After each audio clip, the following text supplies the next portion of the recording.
Morning diesel heads. Chad is back again after a little spell off camera. Another couple of glows actually to show you today. This one's quite an oldie but goodie, a Merco 35, so that's about 6 cc's. Plain bearing, I think. Designed in the 60s to effectively provide some competition to the American squad, the K&Bs, the Foxes, the McCoys, engines like that really took over on control line stunt and some of the big free flight competitions in those days. So this is an all British design, and one must say, looking at the reviews at the time, it did very well. Chin and Waring and Co. said it was up to and possibly exceeding the standard of the American engines. So it's a company you don't hear much about. They made mostly glows, but I think a couple of diesels were made, but they're pretty rare as hen's teeth. This one I bought to do something about the world, or Chadwick glut of glow fuel. I thought this would gulp a few litres, and it certainly does put it away quite well. It's got a nice muffler, so it's not too raucous. What else can I tell you about it? It's got a radio control throttle, which works very well. It's actually a proper 2-needle RC throttle. That works very well. I bought this on the dreaded Evil Bay, of course, advertised by a young woman who said this was from my father-in-law's collection, but I think she was right. It was certainly looked after very well, oiled for long storage, and ran straight out of the box. This Merco is also different, certainly in my experience. If you look at the back plate, you'll see it has a lateral bulge going from the top, nearly at the middle, down to the bottom left. This is because, believe it or not, the conrod is offset from the gudgeon pin, the middle of the piston, at bottom dead centre. It's offline, and it's actually called a de Saxe. Saxe, S-A-X-E, which I think is French for off balance. It's also a feature in some car engines. Henry Ford's first V8 featured it, and some modern ones now, Toyota and Renault, I think, also have de Saxe engines, but it's not one you often hear about. If you ever get back into the pub, it'll be a good one to drop in the conversation when things lag. My de Saxe isn't very good, etc. So that's a bit odd. It's supposed to give more thrust on the downstroke, but the downside is it also apparently causes more wear on the piston liner. But this one is in excellent nick, really is.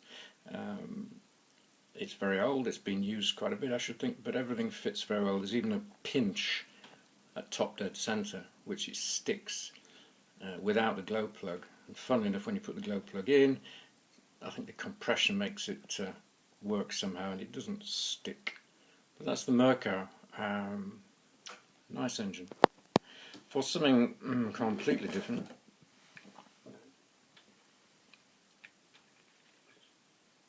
here we have a Russian beast. Stay still. It is, in fact, I call it an UCTKAM, which, depending on your translation of Cyrillic Russian characters, may well be called something else. It's a 2.5 cc glow, built in the Soviet Union in the 80s or 90s, I think, and it's something of a screamer. It's modelled very closely on, or even a copy of, the famous Rossi Normale, the Italian racing engine that still takes... Sorry, I'm shaking here. still takes some beating. This one features double ball race,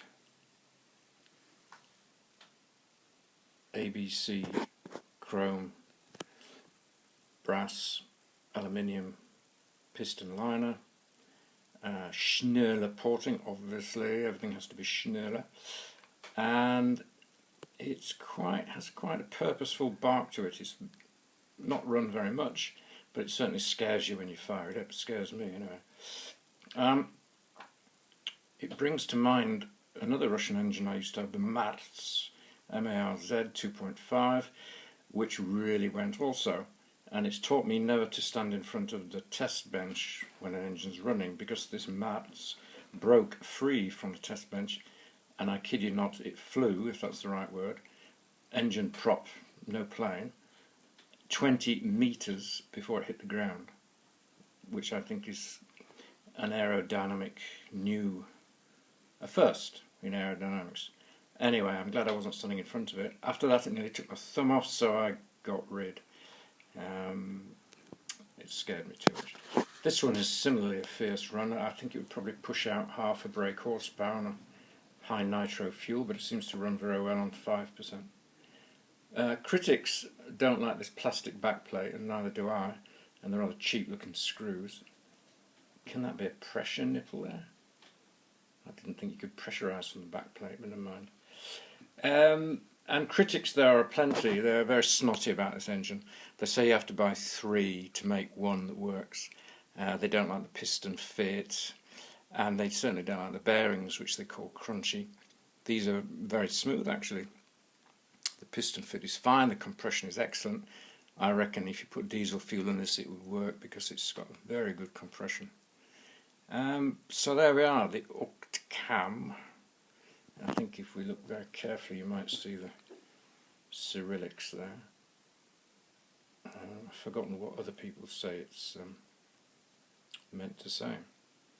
But these are probably made in tens of thousands, if not more, sold for tuppence halfpenny or given away free to kids, quite possibly good old socialist principles. Now in this decadent day and age, they make 40, 50, 60 quid on the dreaded eBay. So there are 2 more engines. If we are ever allowed out into the fields again, I'll set them up running and show you them. But in the meantime, stay safe. Goodbye.